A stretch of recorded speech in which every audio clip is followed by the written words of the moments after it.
కీర్తనల గ్రంథంలో నుండి 12వ కీర్తన. యెహోవా నన్ను రక్షింపుము, భక్తిగలవారు లేకపోయిరి, విశ్వాసులు నరులలో నుండకుండా గతించిపోయిరి.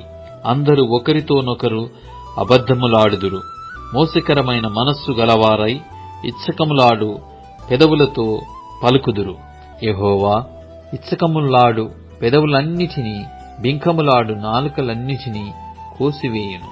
మా నాలుకల చేత మేము సాధించెదము, మా పెదవులు మావి, మాకు ప్రభువు ఎవడని వారనుకొందురు. బాధపడు వారికి చేయబడిన బలాత్కారమును బట్టియు, దరిద్రుల నిట్టూర్పులను బట్టియు నేనిప్పుడే లేచెదను. రక్షణను కోరుకొను వారికి నేను రక్షణ కలగజేసెదను అని యెహోవా సెలవిచ్చుచున్నాడు.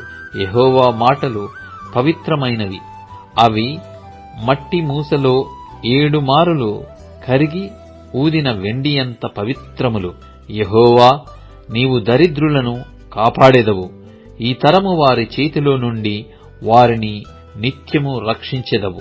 నరులలో నీచవర్తన ప్రబలమైనప్పుడు దుష్టులు గర్విష్ఠులై నలుదిక్కులా తిరుగులాడుదురు.